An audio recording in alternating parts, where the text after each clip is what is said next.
speaker this morning is Rainie, and Lee is the director of the Pew Research Center's Internet American Life Project, a nonprofit, nonpartisan fact tank that studies the social impact of the Internet. Since December 1999, the Washington, D.C. Research Center has explored how people's Internet use affects their families, communities, healthcare, education, civic and political life, and workplaces. His project is funded by Pew Charitable Trusts and has issued more than 350 reports on its surveys that examine people's online activities and the Internet's role in their lives. Lee and other project staff have testified before Congress on the new media environment, privacy issues, and family issues related to Internet use. They have also given briefings and presentations to White House officials and several government commissions. Prior to receiving the grant, Lee was managing director of U.S. News and World Report, a post that was the second-ranking editorial job at the magazine. Lee is also co-author of Up for Grabs, Hopes and Fears, Ubiquity, Mobility, Security, and Challenges and Opportunities. All were published by Cambria Press and are based on Project Survey about the future of the Internet. He's also co-author of a new book, Networked, The Social Operating System, with Barry Wellman, published by MIT Press. It looks at the ways broadband social networking and mobile connectivity have affected the lives of networked individuals and the challenges and pleasures of living connected lives. Lee will be signing copies of his new book in the hallway outside to the right as you leave. And with no further ado, Mr. Rainie.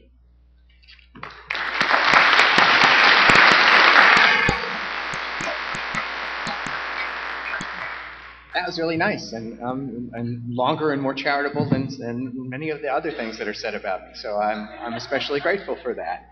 I come here as a sort of child of scholarly publishing and academic publishing, so I was even more nervous to get the wonderful cold email that I got from Vicki Reich about inviting me to come here. I had a wonderful experience with MIT Press. I'm nervous that some of my collaborators are here in the room, and I'm really nervous about the sort of composition of this audience because you're pretty awesome. And I hope I can live up to what's expected of me and what Vicki was hoping for when she first contacted me. A couple of more things about us.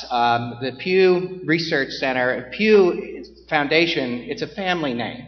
It's the Sun Oil fortune. So Sunoco is now the company that is the fruits of the early founding of that company, and the children of the founder of that great oil and shipping company created this wonderful foundation. And you heard Ann say that we call ourselves a fact tank. Pew does wonderful advocacy work trying to improve the environment, education, healthcare situations in states. They do wonderful work to try to change the world. In our little quadrant of Pew grantees, we are prohibited from advocating for anything. We are called information initiatives. We are a fact tank because we aren't a think tank. We don't act as entrepreneurs for ideas or policies or things like that. We generate primary data in the areas we study, in my case, technology, and we give it out for free. Not only the reports, but our data sets are available for free. But we want you to make of it what you care to make of it. There's no official Pew position on net neutrality. There's no 10-point Pew fix-it plan for the Internet or anything like that. And so it's the spirit of engagement is sort of nonpartisan. And I'm a lapsed journalist. And so it's a perfect marriage of a person and a mission because I have no detectable belief system. So it's wonderful at that. But the one thing I do advocate for, and I see that there are people from Oxford here, is that I hope someday the Oxford English Dictionary will enshrine the word Tweco as one of the words of the year of that. Because I know in audiences like this and other places, people are live tweeting what I'm saying. Tweckle is to heckle in Twitter. It's a transitive verb, and it was first made known to me in an article, the Chronicle of Higher Education, that was published as a warning to academic speakers at academic conferences, saying, these people are doing this about you as you're speaking, so just beware. And here are some of the real tweets that were cited in that story about people that were speaking and the tweets about them. So one was, we need a t-shirt, I survived the keynote disaster of '09. It's awesome in the I don't want to turn away from the accident because I might see a severed headway. My favorite, too bad they took my utensils away with my plate, I could have jammed the butter knife into my temple. So I'm an advocate for Tweco, I'm not an advocate for you Tweckling me. Because Pew monitors these things, my staff stalks me by watching the Twitter feed about events like this, and they know whether I'm doing okay with an audience or not, about whether I'm getting Tweckled, and people's response actually to that little riff. And one thing that I will start by saying is with my standard apology. As you can tell, I am a product of not one, but the two most challenging speaking cultures in America. I'm a native New Yorker, right? So I speak really, really fast, and sometimes there has to be simultaneous translation of what I'm saying. And I was acutely made aware of the problems of that a couple of years ago when I was speaking to wonderful academic librarians in Pennsylvania, and the head of the academic librarians came up to me after my speech and said, "Mr. Rainie, I know what your next job can be." I said, "Ma'am, I'm an aging baby boomer. I don't want a next job." She said, "Nevertheless, what you can be is the side effects reader on drug ads." Okay, so I've been told this, right? And I still can't help myself. So I'm sorry. And one of the reasons I post my slides is that, you know, people can pause and maybe go back to things that I've really just sort of, you know, sped over in a way too awful way. But midway through my life, I moved to Washington, D.C. And so I went to the boot camp that everybody comes to in the camp, and now I can speak really, really long. I can filibuster. So one of the ways I compensate for that is that I want to invite your questions as I'm speaking. I'm happy to do a Q&A at the end of my talk, but I'm very happy to have people come to the microphones as they are moved to ask questions. And just to come to the microphones because this is being recorded and everybody wants to hear what the questions are. But if you've got, want me to elaborate on something that I've said, or you think I'm an idiot for saying something that I've said, or I've elided over data that you think need to be elaborated on, come to the microphones, just march out, I'll recognize you, we'll talk. And I find that I study the internet, so it's all about interactivity, and it's much better for me to answer questions that are on your mind rather than to guess what's on your mind and lecture at you and sort of be a child of the broadcast era rather than the interactive era. So with that being the preamble to things, the other thing that I do is, since I speak really, really long, I almost never get to my last slides. So I've started now beginning my talk with the things I actually want to say in my last slides, just so you know where we're going to end up if we ever get there on our journey together. So I'm talking today about networked information, and as things have gotten digitized and as things have gotten, what your program says, they've gotten social, mobile, agile, and global. And I'm going to back up for half a section. I was thinking that the most challenging dimension of the four that are listed as the conference themes was the agile part, right? How many people would say that being agile and being quickly adaptive to this new universe is the greatest of these four challenges among you? So some of you are thinking other parts of it, the social part, the dissemination part, the global part, maybe, although academic publishers that's in their DNA. So I just was interested. I'm a researcher, so I thought I'd ask that question.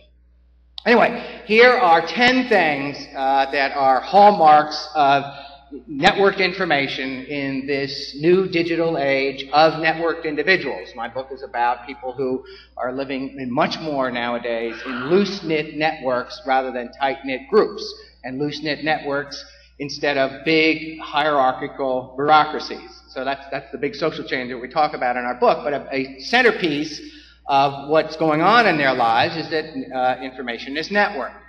So these are the 10 traits that I am thinking about as I'm talking about networked information. First of all, it's pervasively generated. A big deal, a really big deal, about the rise of the internet in people's lives, and then the rise of social media in particular, is that people themselves are publishers and broadcasters. It's the most transformative thing about the advent of the internet age that we see in our data, including the mobile piece. And it means that people are thinking of themselves as contributors of knowledge and information and stories and sometimes really knucklehead stuff. But most people now are thinking that I'm in the business of sharing my life and my stories and my reactions to things.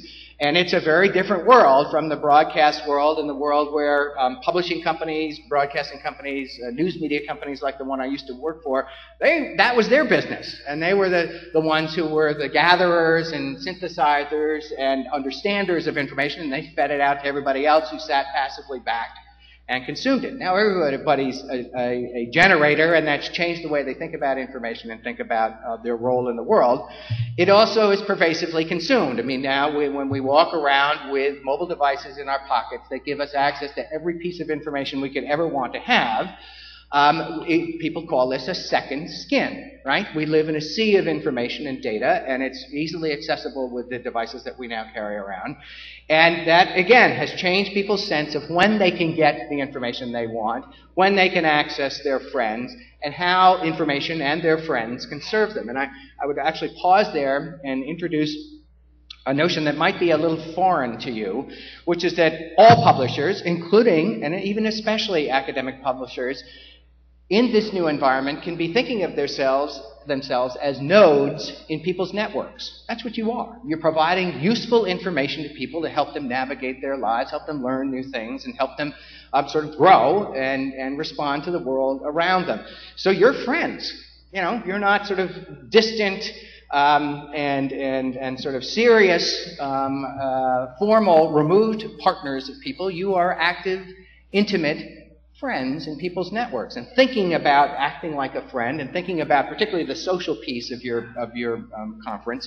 That's how you make sure that the material that you've got is delivered to people in the way that is most useful to them.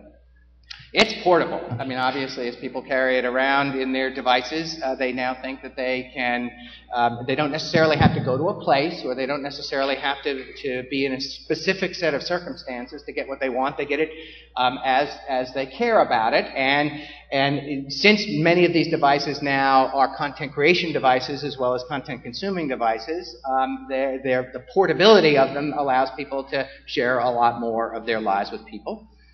It's personal in the sense that people are now using technology to organize in a much more formal way than in the past the information flows into their lives. About half of internet users, by a variety of measures that we capture, have literally, organized their RSS feeds, their listservs, their alert systems, and other ways to make sure that they get the material that they want on the subjects that they care about, because this new environment facilitates people making sure that they've filtered in to their lives what matters to them. And the special piece of this is that they are defining their information flows by their particular interests. We all have global interests. We all want to stay on top of major national, international news and stuff like that. The real difference in this environment now is that people can organize information flows to things that matter to them, both in a professional sense and in a personal sense. It's participatory. Again, sort of the content creation piece of this cannot be understated. And most people now assume, when they encounter information and data and media, that they can contribute to it, or they can react to it, they can comment on it, they can share their stories about it. And so it's an automatic response in many cases for people to see something and respond to it, or see how others are responding to it. One of the major things that people do now is watch a piece of data or a piece of media or a news event roll by, and then watch the chatter that takes place among their friends and their respected influencers that they've organized through blogs and through social networks and stuff like that. Watching that chatter now is a major way that people sort of make meaning in their lives and make sure that they sort of understand the weight and importance of information and understand whether it's right or wrong or not.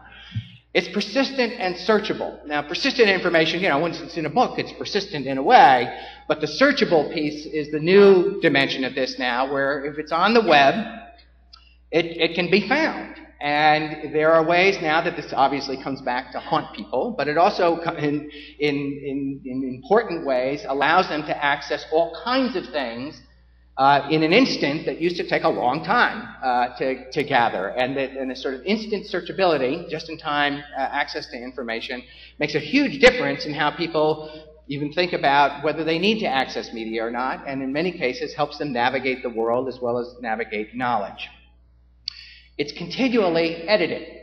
You know, one of the frustrating things for lots of publishers and lots of print media organizations is that the conversation about your stuff never ends, and the criticism of it never ends, and it's much more immediate into your lives. You know pretty quickly whether people like your stuff or not, and whether people think you've made mistakes or not, and whether people basically think that you've done a good job or not.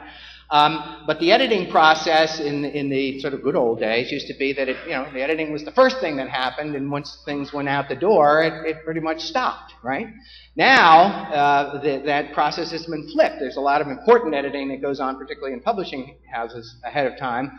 But the editing keeps going on as material sort of propagates in the world. People want to react to it and want to comment on it and want to understand the processes by which that information got into their hands.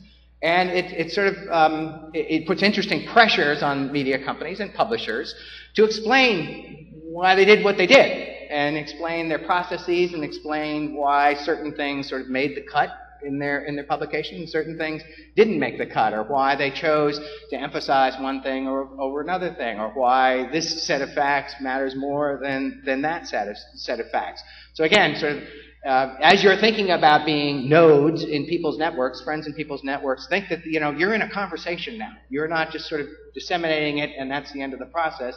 It's a continual process of updating and editing. Linking is a huge part of this story. I mean, the magical thing about the web was the link, right? Because all of a sudden now, material that wanted to be connected to other things did get connected to other things.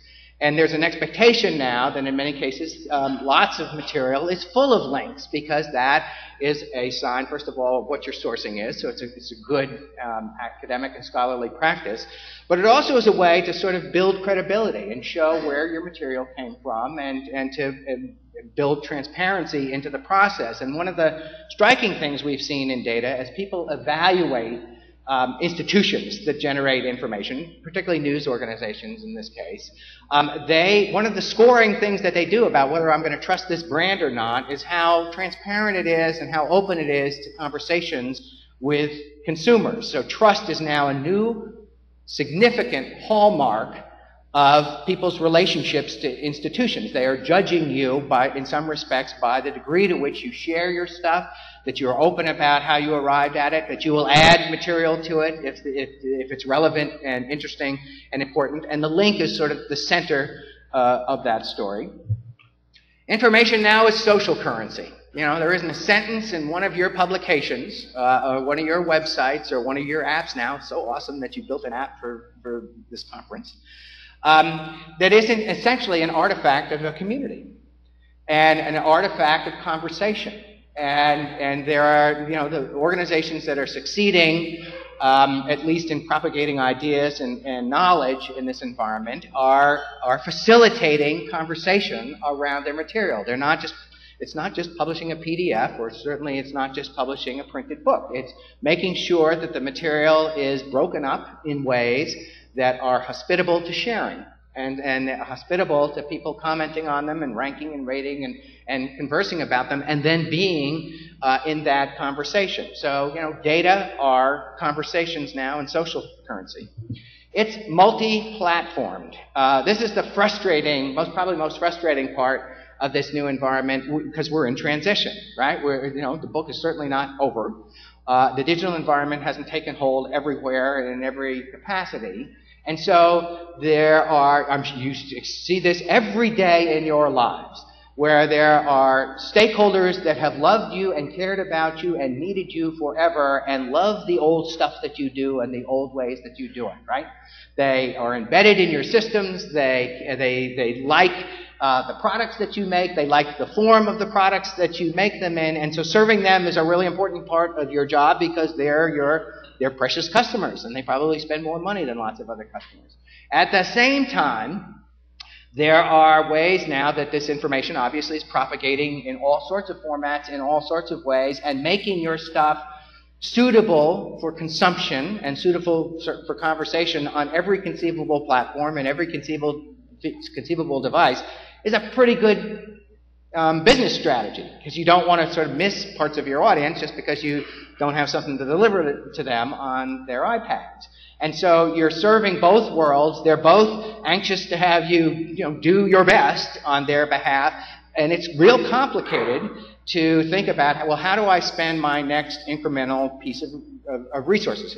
My next investment dollar, my next increment of time, my next sort of increment of staff allocation and stuff like that. Do I serve those old constituents or those new ones? And it's not hard. If I actually had the answer to that one, and certainly what's the publishing model of the future, I would not be working for a nonprofit.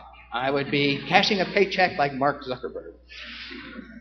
Information in the network age is also dense and multi-threaded. I mean, one of the, think Wikipedia here, there are layers upon layers of information being added to the stuff that you are generating and the stuff that major media companies are generating. And people, again, have the expectation that they can add their stories or they can add their insights to the material that's already there. And they want to make sure that they have the space to do that, and they have the opportunity to do that, and you earn goodwill points with them if you allow them to pack in more material to what you've already generated. Another sort of dramatic way that this multi-layered aspect of information is coming into people's lives is with smartphones now becoming as prominent as they are. Location and location-based information is now much more important than it was even 5 years ago. In the old internet age, in the broadband age, sort of pre-smartphone, locality and time were sort of irrelevant to people, right? If you didn't care when you were sending an email exactly where someone was and exactly when they would read it, it was just magical that they could get it and you could write it when you wanted to and things like that. Well, now when location comes back into the story, it's just adding new layers of information to the stuff that's already been generated. And obviously there's a tremendous excitement in the technology community about all the ways in which location-based information and geographically centered information can be brought into many of the stories that you are trying to tell. And finally, the paradox of this moment is that networked information is real-time information and time-less information. I mean, when mobile has come back into the story now, or has become part of the story, people love that they can get information in real time to meet their needs or help them make decisions or help them coordinate with people about what they're going to be doing. So real-time information increasingly matters to people, and it increasingly influences things like their shopping decisions. About a third of people who have smartphones during the holiday gift-giving season just passed were in stores. They were physically in retail stores, but they were using their smartphones to look up product reviews, to consult their friends on what they should buy, and to do price comparisons with other stores or online services. So real-time information now sort of enters in very direct ways into people's decision-making and their sort of assumption about how they can navigate the world. So I've done it really fast. And I've probably done it longer than I should have. How are we doing so far? Are there any questions about those elements of networked information? I've either lost you altogether or I'm on a roll. Okay, so now let's back up to the story of how we got to that place. We talk about 3 technological revolutions that have occurred in the past generation in our book that have transformed the media and information and knowledge ecosystem into the thing I just described. The first revolution was the internet broadband revolution. In the very first survey we did with Pew Money in March of 2000, we found that 46% of adults were using the internet. About 73% of teenagers were using the internet. So we actually did our first work at the midway point of internet adoption. About half the adults in the country were on the internet. But nobody really had broadband. We didn't even ask a broadband question in that first survey because there was only a handful of people on expense accounts who had broadband at home.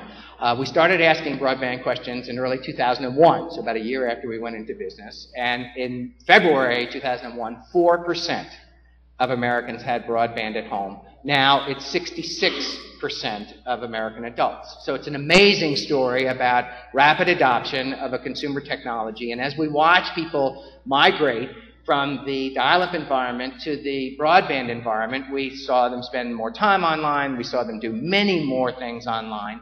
We saw them change their assumptions about how to use the internet. The dial-up internet was mostly a novelty to people. You know, email was magical in its way, and sharing the pictures that took about 8 hours to load on a screen was magical in its way. But it was sort of a sidelight to people's lives, not a centerpiece to their lives. As they moved to broadband, they were essentially voting with their money and their connections to bring the internet more directly into the daily rhythms of their life. They, among other things, they moved their computers to public places in their homes when they moved to broadband because everybody wanted to use it, and by default, people began to think, well, okay, I'll look up this recipe online rather than plow through all the cookbooks here, or I'll look up this reference factoid that I need online rather than going to the family reference works. Obviously, I'll read some news online rather than the local newspaper and things like that. So the internet moved from novelty to communications and information utility in their lives. And the biggest thing is that they became content creators. But before I get to the content creator story, I just wanted to share a little bit of news that we're going to release next week. The internet users by age that we are citing here, and the reason I've circled the 53%, it's the first time, in data that we just got in April, it's the first time that we have seen more than half of senior citizens using the internet. It's taken a long time, senior citizens being those 65 and older. Sorry if I'm insulting anybody on that one. There are still digital differences, digital divides to be thinking about and things like that. But it's striking to note that it's now a majority experience for senior citizens that they're online and sharing things. And then the big story about the conversion to broadband was that people did become content creators. These are an array of data that we capture about the variety of things people do to share their story and their reactions and their comments and their criticisms. And just to be clear, I'm not romanticizing content creation here. All the bloggers out there and all the social network posters, it's not Pride and Prejudice or War and Peace that they're talking about. It's sometimes really simple things and sometimes knucklehead things and things like that. Nevertheless, they are really thinking differently about how to nurture their networks and how to tell their stories and be citizens in this new digital environment here. So these data are all of internet users. 66% of internet users are social network users. 59% share pictures. And this picture shares skew way young. I mean, think Instagram, right? As I think of my kids, they think it's their moral obligation to walk around with a camera in their pocket and take a picture of every meal they've eaten and share it with me, and every cute puppy that they encounter on the street, and some of the parties that they go to, which is TMI as far as I'm concerned. But they are very different social beings when they begin to chronicle their lives with pictures. By all measures of sort of social engagement, civic engagement, and things like that, they are different from people who don't share pictures, and they're sort of fun and social for that. We're also, it's not quite 10 o'clock, so I'm telling you another piece of news here. We're just releasing new data about Twitter growth. Twitter is the third from the bottom bullet down here. It's not nearly in the league of social networking sites, Facebook basically, in terms of the population of users. But it is outsized in proportion to its number of influencers. And people who are in Twitter are participants. They are sharing a lot of stuff. They care more than lots of other people about civic life around them and political life around them and the media culture around them. And they lots of them do lots of tweeting. And just by the very fact that they're sharing material and building audiences, in many cases hundreds, if not thousands, if not tens of thousands of people, I mean, they've got outsized influence on what the culture pays attention to. So they're not important in in terms of their absolute numbers, but they are important because of who they are and the kind of stuff they care about. The blogger number is kind of interesting because it's just stayed where it stayed for 10 years. I mean, bloggers were, many of you were in the first wave of bloggers in the early 2000s, and that number for us has not really changed dramatically, in part because I think so many blog-like things can be done on social networking sites. You can share your stuff, and you can tell your stories, and you can message people and things like that. The stuff that used to be hallmarks of blogging, now you can do it in social networking sites. And people, when we ask the blogging question, don't think that they're blogging if they're doing wall posts or feeds to their social networking sites. So it's been interesting to watch that. And then the bottom numbers there are just among smartphone owners, but it's again sort of this really dramatic rise in people who are building location into the material that they're disclosing and the stories that they're trying to tell. So 18% of smartphone owners now belong to a service like Foursquare or Gowalla. How many of you guys do Foursquare, Gowalla? That's about 14%, or 18%. And 74%, though, are really into the sort of maps dimensions of location services. They're getting turn-by-turn directions as they're going to spaces. They are actually just getting directions from point A to point B, and they're also using their smartphones to figure out what's around them, what stores, what restaurants, and things like that. So even though they're not in a check-in service and sort of announcing to their friends in Starbucks that they're open for a discount, these are really important elements of the sort of rise of mobility in people's lives. Again, how am I doing? Are you still with me? Any questions about content creation? Okay, these are just fun data that one of the frustrations I have always had as a technology researcher is, in many cases, there are not really good pre-internet data on the things that we are studying.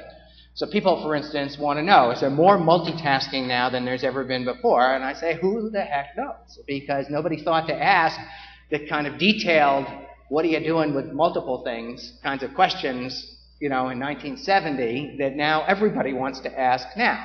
But these are some fun data that are particularly relevant to you that show that over the past generation, people are spending more time with media who are knowledge-based economy now. And so these sort of illustrate the degree to which this is showing up in people's everyday lives. There's much more information consumption taking place on a typical day now, or in 2008, compared to 1960. My favorite statistic, and everybody was worried about the death of reading in the 1970s and 80s as TV was sort of dominating the culture. We're actually consuming more words now, processing more words now in our average day by about 140% compared to 1980. Where the reading volume of material that crosses people's life has grown 3 times. And we process 100,500 words per day and 34 gigabytes of information on a typical day.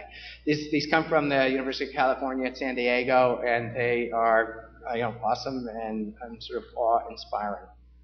And these are just some of our data about device ownership, just so that you have the newest stuff. 19%, the big stories are at the bottom too. Between mid-December 2011 and mid-January 2012, the ownership of both e-readers and tablet computers doubled. So 10% of Americans had each of those devices in mid-December. 19% had one of them in mid-January. So the rise of the Kindle Fire and the Nook tablet really transformed the tablet market at price points sort of half the level or less than half the level of the iPad. And so now a lot more people are engaging in these things. 29% of Americans have either one of those devices. And again, it sort of changed the way that people are thinking about reading, changing the way that they think about accessing material that they want to read. And for tablet owners in particular, reading is now potentially a multimedia experience for some of them. So broadband, this first revolution, allows for pervasive media. It's just all around, and the volumes of data that are coming out are just staggering. It's links in multimedia. I already talked about that before. One of the big differences that's particularly relevant to those of you connected to academic institutions is that it's facilitated self-paced learning. There are lots more people now, particularly since the recession started, who are teaching themselves things on their own time, sometimes with formal courseware that's provided by some of the institutions you're connected with. Sometimes it's just, amateur stuff or sort of, self-discovered things, but it is, again, sort of changed the capacity of people to be their own agents of learning rather than depending on institutions and specific teachers to feed it to them. And so, there are plenty of people who are not taking advantage of this, and motivation is a huge determinant of whether people want to go in this direction or not. But we've seen a real uptick in the number of people who are using the internet, particularly their broadband connections, to take courses online and to learn stuff since the recession started, because there's this acute sense for many Americans that their current skills won't serve them well in the future. They need to improve them. They sometimes need to move into a completely different field altogether. And I'm sure you guys are interestingly wrestling with is analytics. There's so much more data now being generated by the outside world, but also generated by your own systems about what people are doing and how they're doing it and where they go and where they've come from and where they go after they've been to you, that figuring out how you can, stand a better chance of getting in their line of sight or getting in their in their attention frame, that's a big deal. And people are spending a lot more time thinking about how to use the data that they're gathering. And goodness knows we're going to move into an era of unbelievable volumes of data, and we're already doing it. And then, the business community is feverish now to understand relationships and correlations and to take this material and try to make it into first of all, sort of understanding the world, but secondly, in the business world, predicting behavior. And there are ways now that, this will happen, and so analytics are a big part of this story. How am I doing for revolution number one? Digital divides are still there. I made that point. It's lower income people, older people still. If you're age 72 or older, you're much less likely to be online than people who are younger than that. If you're disabled, you're much less likely to be online. And if you don't feel comfortable taking our surveys in English, we offer them in English and Spanish. If you prefer to take the Spanish survey, you're also less likely to be online. We do modeling that holds constant for socioeconomic status, but just feeling comfortable with English in America makes you more likely to be an internet user than not. Are there other questions about that or the first revolution? Okay. The mobile revolution. So that's revolution number two. And these are data from the CTIA, the big trade association of mobile folks. In 2011, at the end of the year, or early in 2012, they reported that there were 331.6 million wireless subscriptions in 2000 United States. From a social researcher perspective, that's awesome because that's more than there are people in the country. So talk about being hyper-connected and stuff like that. And you guys are probably at the bleeding edge of that because you've got multiple devices and multiple subscriptions and things like that. And in many cases, families sort of add to this story because the parent will hand down the old aging cell phone to the youngest kid in the family because the older ones will complain, make your life miserable, and then get the new phone and things like that. So they're just ways that these are sort of multiplying and adding up in people's lives. And there was an interesting tipping point in our data at the very beginning of the year, again, probably after the gift-giving season, where there are now more smartphone owners in the United States than there are plain cell phone owners. The plain cell phones just being calling and texting. How old is that? And 46% of American adults now have smartphones. About 20 to 30% of teenagers have them. Older teenagers are much more likely than younger teenagers because they probably complain the most about not having them and how their friends are cool for having them and things like that. But it's, again, it's as people have gone from the simple feature phone, cell phone, to the smartphone environment, they, again, have a very different sense of what their phone can do for them, how quickly they can access information, and how dramatically they can sort of make decisions on the fly as they can gather up the material they want, either from their friends or from websites or now from apps. These are just generational data on smartphones, so 2/3 of those who are millennials. And by the way, millennials, Gen Y, if you want to call them that, the oldest of them are 34 years old now. We're primed to have a new generation named and obsessed about in a couple of years.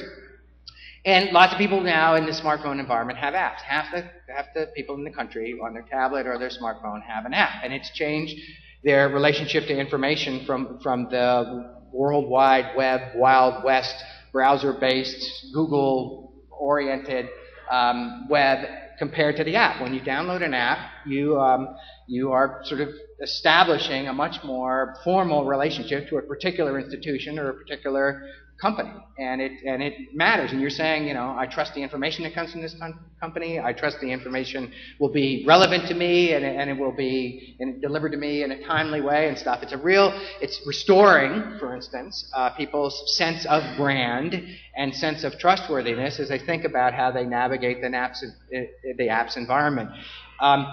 This whole debate about that was launched by Wired magazine in 2009 about whether apps were going to kill the web. Remember that? The web is dead, long live the internet. They did a cover story. That's probably the wrong thing. First of all, in the HTML5 universe, apps and the web will eventually be giving people very similar kinds of experiences, so it's a false dichotomy. But the fact of the matter is that for many people, certain kinds of searches absolutely are benefited from a strong relationship with a trusted information purveyor. Other kinds of searches matter to people because they're so broad-based. In our data, the way that most dramatically shows up in our work is we watch people do health searches. You know, they will certainly start with, if they've got a health app on their phone, WebMD, Medline Plus, or something like that. They will start their search there once they've been newly diagnosed or once a loved one has become newly diagnosed. But then they forage.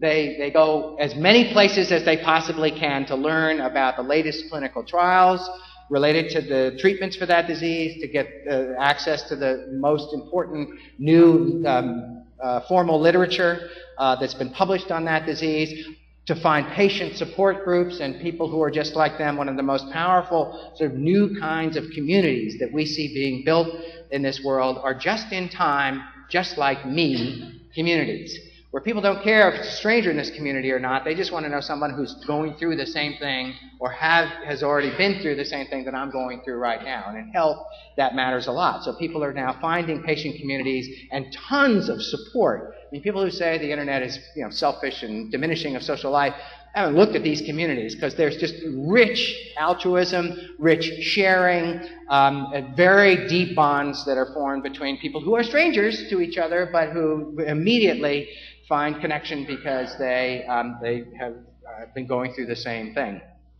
So, you know, the apps-based world and the web-based world will have sort of their different place in people's lives.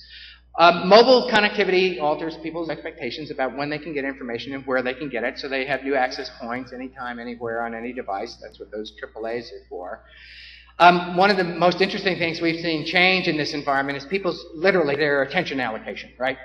And everybody thinks about multitasking and stuff like that. I have a friend named Linda Stone, who's a technology analyst, who has an even more refined, wonderful idea about multitasking. She says we all live our lives in a state of continuous partial attention. With all our devices on and all the clients on that bing and bong and boing and, you know, and capture our attention and stuff like that, we're sort of like phased array radars, you know, scanning the horizon for the latest message from our boss, from our, you know, in your case, from your writers and from your contributors and collaborators, from family members, and stuff like that, just on the off chance that something that comes in might be more important or more relevant than the stuff that you're currently focused on. Linda worries about the stress of that because you're constantly sort of challenged to complete your task and constantly under threat of having your attention diverted. But it's hard to go off the grid. I mean, I'm sure you guys experience this, where, you know, if you shut down your email client for half a day, or God forbid a day, or if you go off your cell phone for a day and stuff like that, all it means is it makes your evening worse than it had already been, because you've got, you know, dozens, if not hundreds of things to deal with once you sort of light yourself back up on the grid. And so it's a new environment where expectations and social norms haven't caught up to the reality of this. You know, there are ways in which people are sort of managing their time in interesting ways. Have you heard about the trend towards people declaring email bankruptcy? Now, people just, their inboxes, they say, I give up. And they send a message to everybody on their list that just says, I literally have given up. I've deleted everything. If you have an important message to send to me, resend it.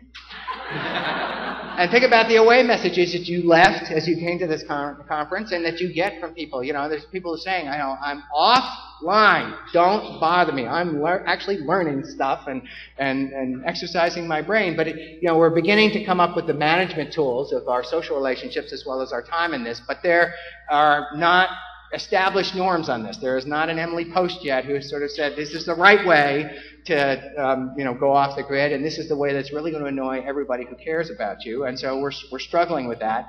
This real-time sharing, real-time searching really can't be overstated as an important element of mobile connectivity.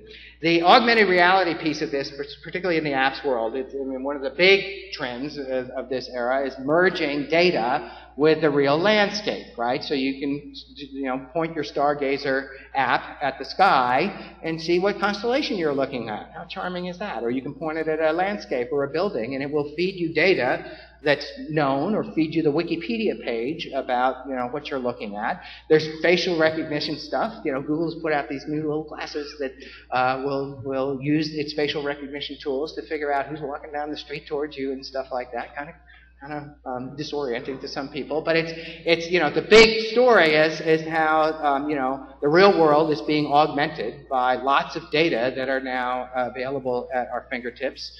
We're perpetually aware of our networks, and our networks sort of walk around with us when we've got our smartphone, right? You can sort of activate your Facebook page or your Twitter page or something like that, and sort of having your friends with you every minute of the day is fun in its way, and certainly helps you to learn things if you need to, or coordinate things if you want to meet with them.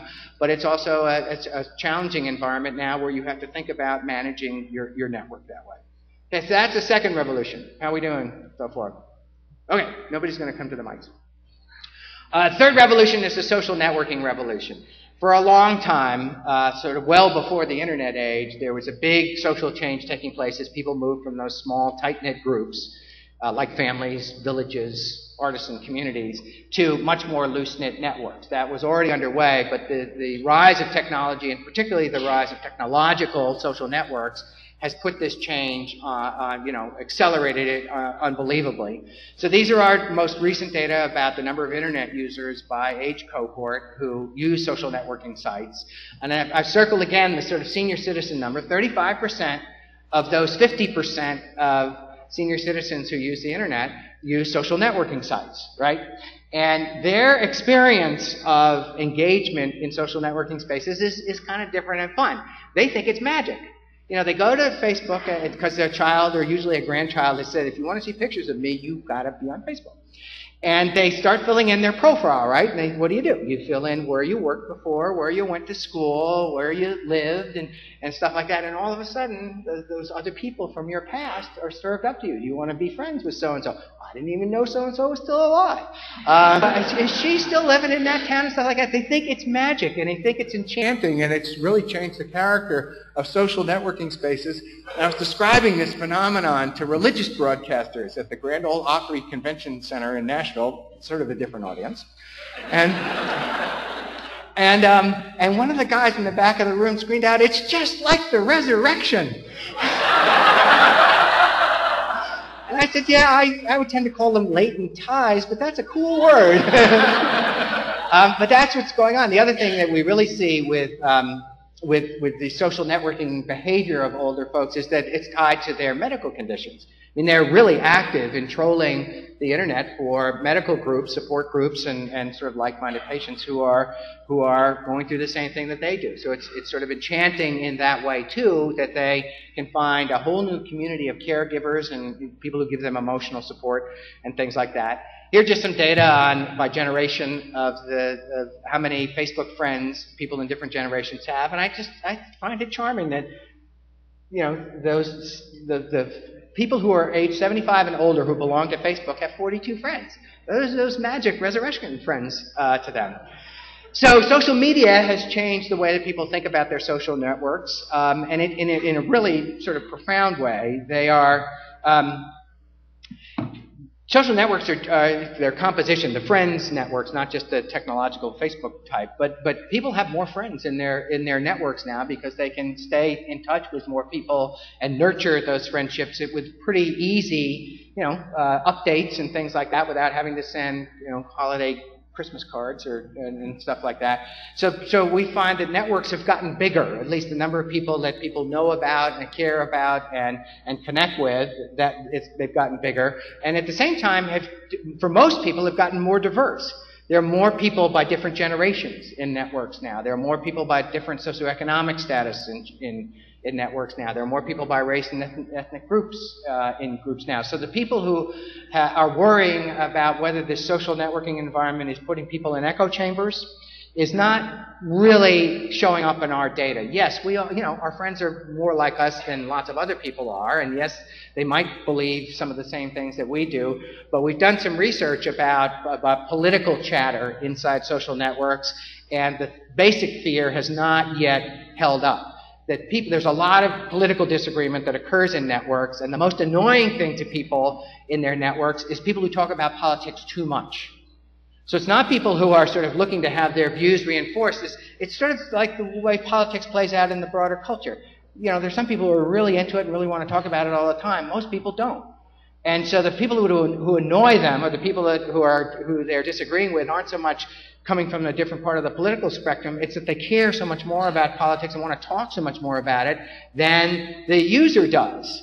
And we found that 38%, one of my favorite statistics from this year, 38% of social network users have been totally surprised by the political views of their friends. And one of the standard things that has come out of social science research is that people mistakenly believe that their friends are just like them. That they believe the same things, that they see the world the same way and stuff like that. And in social networking spaces where so much more stuff is being disclosed and people will like candidates and like political ads and like, parodies and like certain news stories that are favorable to one side or another, people look at those and say, "You think that?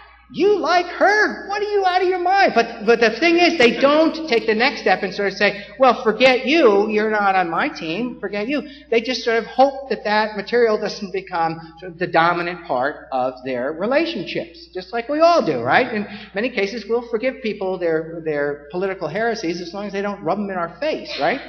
And that's what happens on social networks. And there are people that we found, it's about a seventh of people, really sort of consciously work at pruning their network to make sure there are more birds of a feather in their network and to shun people who are the most annoying. But most of the shunning, again, relates to people who are just too political. And it's not so much the difference in partisanship as just they talk about it too much. So networks are changing, but they're not changing in our data in the worrisome way that lots of people are thinking about. They increase, the importance of social networks now is greater in the learning process than probably was the case in the past, although, again, we don't have great pre-internet data to nail down this point definitively. But this shows up in three ways in our current data. People rely on their social networks to act as sentries, to help them find out what's new, what's important, what's interesting in the world. And some of it is just purebred friendship stuff, but some of it is just sort of, events that are happening around the line. There are lots of people now who have their opening act of the day is to launch their Twitter feed or their Facebook page and see what their friends are reading or see what news stories are sort of capturing the attention of their friends and are worth linking about. And so the sort of gatekeepers of lots of more interesting cultural information now are people's networks rather than big media institutions and things like that, although it's often big media institution products that people are forwarding. So those organizations still play an incredibly important secondary role in sort of feeding and nurturing the culture, but it's social networks now are often the cueing signs about what's interesting in the first place. The second way that networks matter more is that people really turn to them when they're encountering confusing information. When they want to understand something that confuses them or they don't know whether it's true or not, they will turn to their smarter friends, we hope, in their networks and sort of say, what do you make of this? Is it true? And is this a major thing that I have to understand and incorporate into my worldview? Or is this sort of incidental and not worth a lot of my attention and stuff? And so they're depending on signals from their social networks about the veracity of information and the value of information. The third way is really sort of fun and brand new because of social media, but people think of their social networks as an audience for their performances, right? one of the imperatives of being a networked individual now is you have to sort of feed the beast. Right? You have to be interesting. You have to read interesting stuff. You have to say interesting things about your life. You have to have good, interesting videos and photos and things like that. And we're all sort of mini celebrities when we're posting on to our friends on our Facebook page or tweeting to our audiences. And that's just a mechanism for feedback.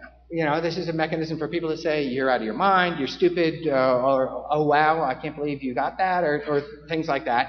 But it's, there's an acute sense now that one of the functions of social networks is for lots of feedback and lots of attention to what you're doing.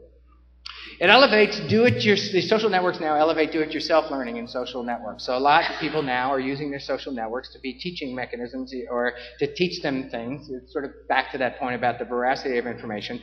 But, lots of information now filters through social networks to get to people and help them learn things. And people don't necessarily depend on the most credentialed people or the most sort of acknowledged experts in their networks to help them learn things. They will take it from people who seem smart and seem credible and seem to be transparent about what they're sharing. And one of the more striking things that we see in social media is that they're sort of different civic and cultural actors from the traditional media. A lot of people used to think that bloggers were just sort of wannabe journalists and stuff like that. It's not really the case. I wish I had been smart enough to coin this insight before Bill Dutton did, but at the Oxford Internet Institute, fabulous research center that's kind of like Pew Internet in England, he talked about social media contributors as a fifth estate. They're clearly not the clergy, they're clearly not the royalty, and they're clearly not the peasants, and they're clearly not reporters as the fourth estate came to be known in the 19th century, particularly in British culture. And it was the fourth estate is sort of just passionate observers of politics and public life, and we'll give you information and you decide, and we're not necessarily going to tell you how to decide. Well, fifth estate folks are, in the scrum. They want to mix it up. They're much more partisan. They're much more particular. They're much more anxious to prove their point and have their team supported and things like that. And so they have a very different character in the culture and certainly in civic life than the other four estates, and now they've got the tools to do it with. Okay, so that's the three revolutions. How are we doing? Does anybody want to ask questions? I'm really just racing through here, and I've lost you, I could tell, about 20 minutes ago.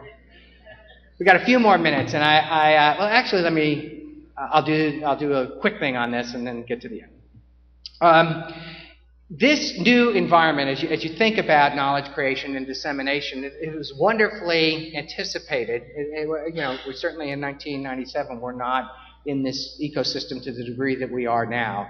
But Shana Ratner wrote a wonderful monograph about the transformation of learning from learning as a transaction, so the old model and the traditional model of how knowledge was passed along, to learning as a process. And she described several of the hallmarks of that I think particularly apply to the broader environment, but and certainly apply to the life that you are trying to lead in the world that you live in.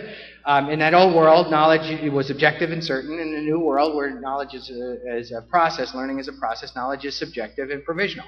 And think how many times now that you are revising your material or adding to your material or inviting new authors to come because there's new stuff to say about things that maybe in the past might have been considered settled issues.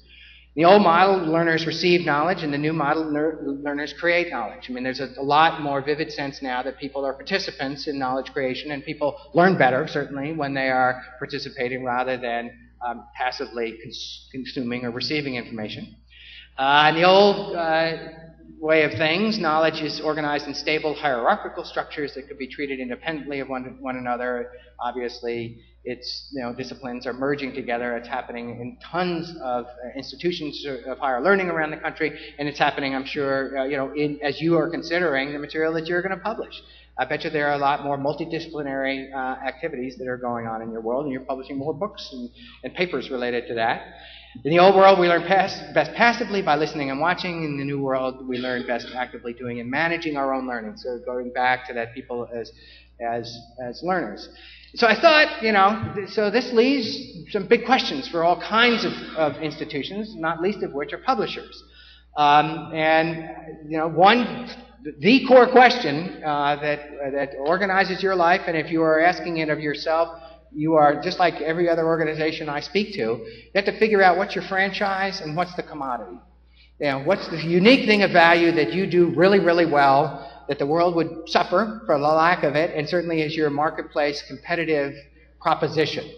And then what's the commodity? There are lots of other people and players in this space. Your stakeholders, your customers expect it of you, but you can do it a lot more cheaply than you used to be able to do it in the past. In news organizations, this plays out in sort of breaking news or sort of routine news.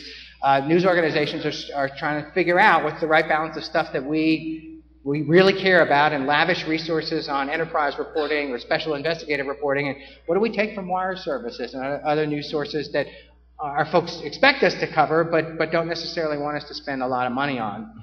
What's the multimedia play? I mean, in this new world of data, all kinds of media can be integrated together, and so figuring out if you're only text-based, are there other things that you can add to the mix to enhance the experience that your buyers and your customers want.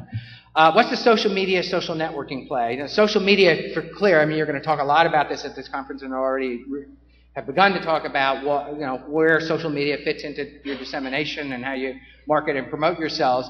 But there's a sort of different element of social networking that also is incorporated here. Who are your natural allies? What are other institutions that are kind of doing similar things or maybe doing complementary things that you can make partnerships with, that you can form alliances with, so that you're doing the best that you can do and they're doing the best of something different that they do, and the alliance itself is enhanced by the merger of those two sort of franchises. Obviously, you got to think about your mobile play. That's what another part of your conference is about.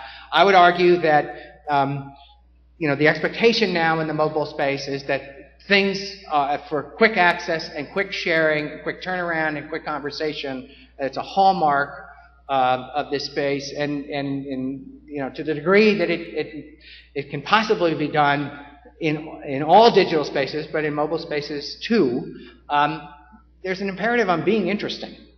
There's just packaging your material and representing it in the most interesting, compelling way. It doesn't mean dumb it down necessarily. It certainly doesn't mean be stupid about what you emphasize or be sensational about what you emphasize. But in the conversational structure of information, there's a bigger imperative now than ever before on being interesting. What's the gift economy play? There's tons of research now on the open source community, and there's now tons of or emerging data in the commercial world that people who love you, that don't necessarily work for you, certainly don't get any money from you, but people who love what you do or love your authors or love your your broader publications, they will help you. They will do work for you. If you've got questions, they'll give you feedback. If you've got strategies that you're trying to map out and try to understand, ask them for advice and they'll give you advice, but they'll also evangelize for you. You've got a ready-made set of agents sitting out there in the world who love you and who are they're much more primed now to do things on your behalf and to say nice things on your behalf than ever before. So there's a gift economy waiting to be exploited, and you got to figure out the analytics. And again, sort of, I'd be a rich person and wouldn't work for a nonprofit if I could figure out how to measure and quantify the impact of engagement. Then there's a feverish quest in all kinds of spaces, marketing spaces in particular, but all kinds of dissemination spaces, is how do you distinguish the real value of a reader from a liker, and from a forwarder, someone who passes along information, and someone who actually buys your stuff, and someone who actually contributes to your cause or becomes part of your work. There are different stages of engagement, and figuring out the exact value and figuring out what you want to call success is a big part of the story. Now I'm going to race to my last story to make sure that I end on time. The frustrating thing about this world is shared by everyone, and there's no one, I guarantee you, there's no one who has the playbook or the secret decoder ring or the secret guild handshake that knows how to guarantee success in this world. You know, people are figuring out their way through it. There are all sorts of theories about the value of social and how to use it, about the value of mobile and how to use it. But there is, I guarantee you, because I've hunted for as long as I've been in this space, there's no playbook yet that says, here are the 10 things you do and you're in digital nirvana, case closed, you know, count your check. And my favorite story related to this is it comes from the Web 2.0 conference in Silicon Valley 2 years ago now. Web 2.0 was the term that was coined by John Battelle and Tim O'Reilly, smart analysts, and they built wonderful conferences around it, and it's talking about, you know, social media, the analytics, and all, you know, software as a service, all kinds of things like that. And so they had this wonderful conference, and 2 years ago, at the end of the conference, to keep people there so they wouldn't flee for their weekend retreats or whatever, Mark Zuckerberg was the person who was going to come out, sit on the couch on the stage, and be interviewed by O'Reilly and Patel. And in preparation for this conference, they created this unbelievably smart map. And there's no reason to look at it now, but you can look at it in the slides. Every piece of land and every body of water in the slides has got a company name in it. And it's where there are lines of contestedness, where there are people that dominate a certain space. And it was all sort of carefully mapped out about who was adjacent to who and who was fighting over what and things like that. Really smart map. And they used this as the backdrop slide for the entire conference. And so it was on the screen when people weren't using their own slides, and it was on the screen when Zuckerberg was called out to sit on the couch and be interviewed by these people. And they said, "What do you think of our map?" And he turns around, he looks over his shoulder at the map over his screen, and he says, "Your map is wrong." And they said, "Oh my goodness, what do you mean?" And he said, "If it was a really accurate map about the way things are, 90% of the territory would be uncharted. There's some kid in Bangladesh that's going to have our lunch 5 or 10 years from now because he's doing something awesome or she's doing something awesome that we can't anticipate. And it'll be some merger of mobile and social and ambient awareness, and it'll involve a brand new interface, and it'll be something that will blow us all away, and we don't know what it is. I mean, we're all panicked about it, and we're all trying to prepare for the disruption of that.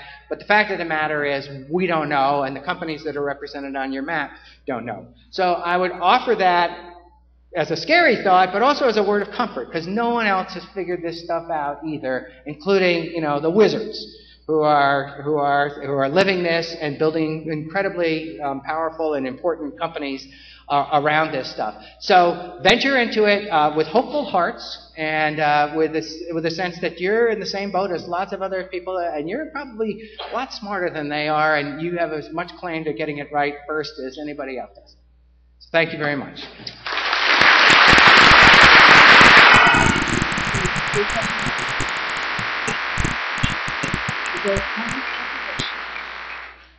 We have 10 minutes for questions? Or, wow, okay, questions?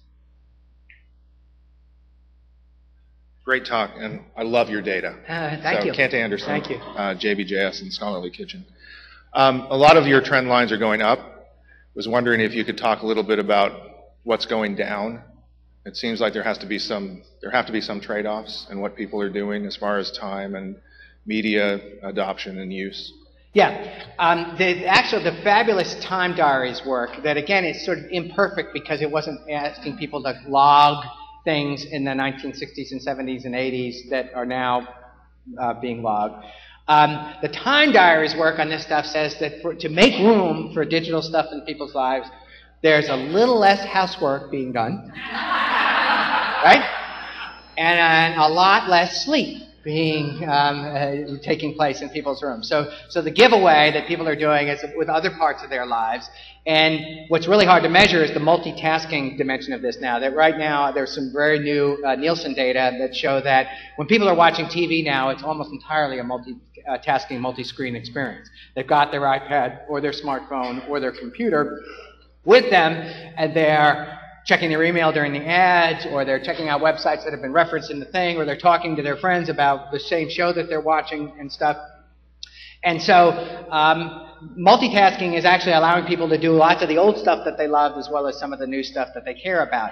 You know, blogging is giving way to social networking on social networking sites. Chat rooms are gone in many respects, and God rest their souls.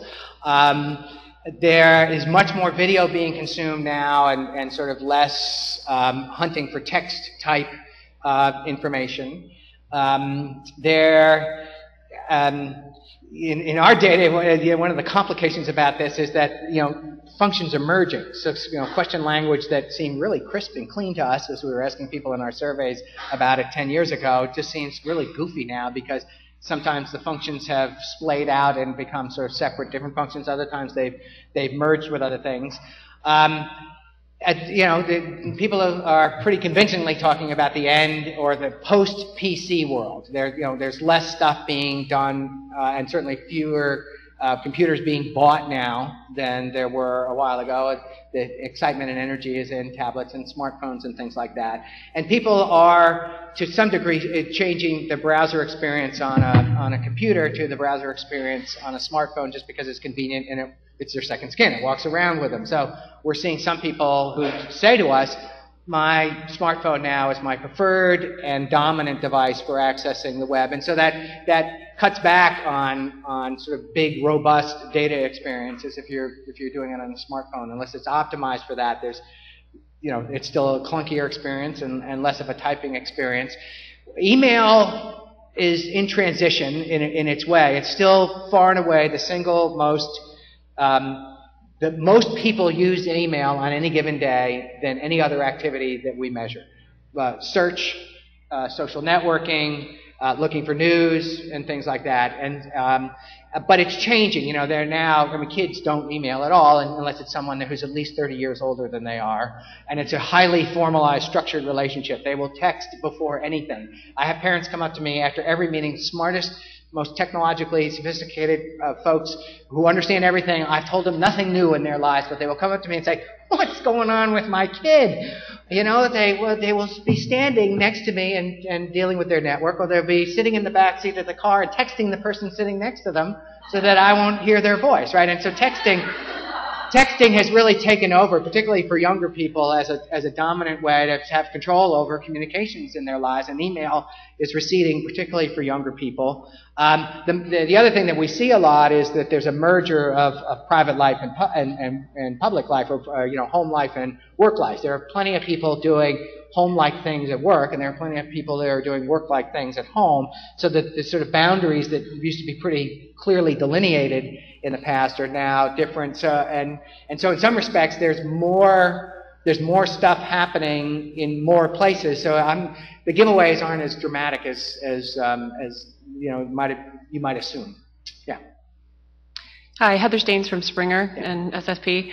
And I wonder if you ask any questions, or maybe it's early days yet, about, it's kind of hard to formulate this, but either loss of a social network or experiencing loss via a social network. You mentioned communities developing, online around interests or illness, and I know that I've had Facebook friends who I met who have passed away, and I never actually met them. Yeah. And there are also people struggling with what to do with social network sites for loved ones who've passed away. There are instances where kids have developed extensive characters in online games and then lost those characters with devastating, sometimes even deadly effects. And recently, questions about who owns your professional network, whether it's your Twitter followers or your LinkedIn. So, are there any questions about how that's playing out? We don't have data on that, but everything you've described is clearly happening. Certainly in the grieving process now, if you're under probably age 50 and you've had a loss in your life, there's every chance that there's a Facebook page or a memorial page or something that's been put together by the family, so that and oftentimes if it's after an extended illness, there's a long series of blog posts or other sort of ways that a website has chronicled what's been happening inside the family. So it's embedded now. That means one of the ways that this world is just by assumption brought into the real world, and the sort of sharp distinction that people want to make between real life and virtual life in these cases and lots of other cases, they're integrated and people don't think of them as separate realms. We also haven't quantified people experiencing the loss of something meaningful to them, but again, it's happening, and companies are struggling with what to do with the sites, the web pages and profiles of people who have died. And there are new mechanisms coming into being, how if you're a family member, you've lost someone, you know they have a Facebook account, you can now deal with them about how to shut down the account or how to transfer custody of the account or stuff like that. The other thing that we see dramatically, and it does show up on our data because we asked directly about this, there's much more sort of conscious management of social networking spaces now by people, mostly for privacy reasons, but also for presentation reasons. I mean, the people, particularly young people, where everybody says, oh God, they're narcissistic, they're more crazy than anybody, any generation in the history of the world. It's not the case. They're actually more active in managing their reputations and their self-presentation online than older folks are. And we hear increasingly about people who take down their account when a milestone's about to happen.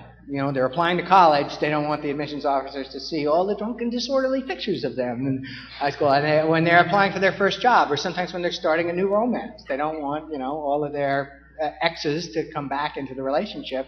So there's a lot more, excuse me, management, and it speaks to this larger issue that you know, what's happening in these spaces is so deeply integrated in people's lives that they're now thinking a lot more about it. And they're, so if they do have a loss, they feel it. It's a real loss to them. It's not sort of a diminished, silly, virtual loss.